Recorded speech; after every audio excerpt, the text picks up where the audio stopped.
On est actuellement au Perchoir où il y a un dîner pour fêter la Beaujonomie, qui est le mariage du Beaujolais, de la gastronomie et sans doute un peu de la bonhomie, un qualificatif qui va bien à la région, voilà, parce que le Beaujolais c'est un vin, enfin c'est des vins déjà, hein, puisqu'il y a du Beaujolais village, des crus, mais c'est des vins qui se prêtent bien au partage, à la convivialité. C'est des vins accessibles, que ce soit en goût et surtout en prix. Et donc là, ce soir, on les a mariés avec des gens, avec des mets faits par des chefs différents. Et c'est vrai que c'est des vins assez conviviaux et avec lesquels on se fait plaisir facilement. Et qui, à mon sens, souffrent un peu abusivement de l'image qui a été la leur ces dernières décennies. Parce que c'est vrai que le Beaujolais nouveau a connu un succès absolument considérable dans les années 70 et 80. Et puis on finit toujours par payer son succès. Notamment par les excès du succès.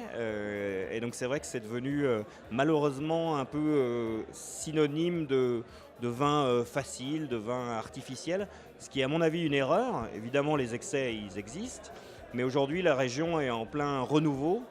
Il y a toute une jeune génération de vignerons sur lesquels j'ai écrit d'ailleurs qui est en train de changer la région, qui reprend les vignes, qui reprend les domaines, qui met en bouteille, ce qu'un certain nombre de producteurs ne faisaient pas avant, ils vendaient au négoce. Et voilà, et c'est vrai que moi ce que je trouve aussi intéressant dans le Beaujolais, c'est que on a des vins très différents, c'est-à-dire qu'on a toute une branche des jeunes producteurs qui font plutôt du nature, et donc des vins très frais, très fruités, très acidulés, qui sont des sortes de petites bombes de fruits qui sont très accessibles. Et on a après des producteurs qui vont chercher des vins plus travaillés, plus structurés pour la garde. Et on a comme ça un panel de vins qui peut être déconcertant, mais qui fait aussi la richesse de la région.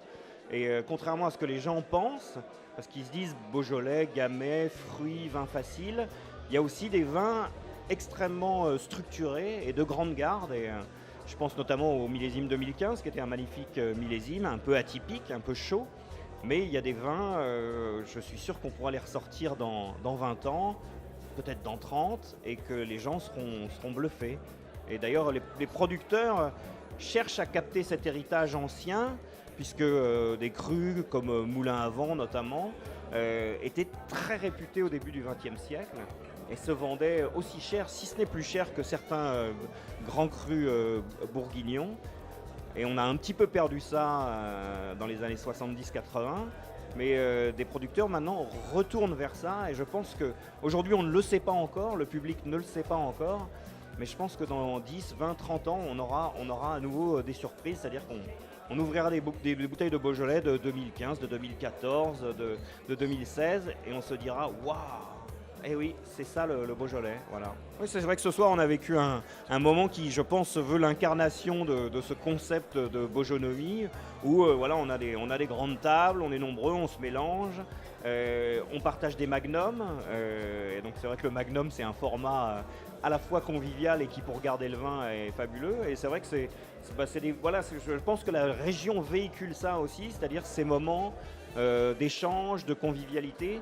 C'est ce qu'on disait aussi avec les vignerons avec lesquels je suis à table, c'est que le Beaujolais, c'est un vin qu'on peut facilement partager par rapport à d'autres vins peut-être plus renommés ou plus prestigieux, mais dont les prix sont parfois un peu dissuasifs, où on se dit alors avec quoi je vais boire ça, avec qui je vais partager ça, oulala cette bouteille vaut très cher.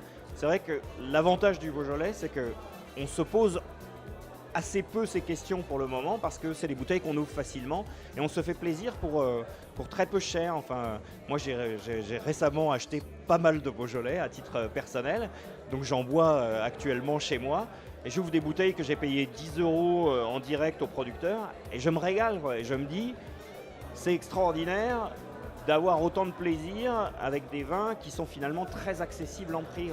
Parce que ce que les gens ne savent pas toujours aujourd'hui, c'est qu'il y a des jeunes vignerons et des moins jeunes qui font un énorme travail dans les vignes, en cave, pour faire des produits de qualité. Et qu'aujourd'hui, la région n'a pas encore la réputation qu'elle mérite, ou en tout cas, ces produits-là n'ont pas encore la réputation qu'ils méritent. Et donc, les vins sont encore assez peu chers, même quand ils sont très qualitatifs. Le Beaujolais, d'une façon générale, se veut un vin convivial et de partage. Mais il ne faut pas l'enfermer là-dedans non plus. Enfin, là ce soir on est là pour ça. C'est vrai qu'on discutait avec un vigneron du fait que, eh ben oui, voilà, on ouvre une bouteille de Beaujolais avec un saucisson et tout le monde est content. Mais c'est pas que le vin du saucisson non plus. On l'a vu ce soir, c'est le vin de plats plus sophistiqués. Et il ne faut pas enfermer non plus le Gamay dans ce côté fruité facile qu'il peut avoir. Mais on peut avoir aussi des vins plus complexes, plus pérennes, qu'on peut partager, avec lesquels on peut se faire plaisir, mais qui sont aussi des vins de garde. We have to feel the rhythm of life.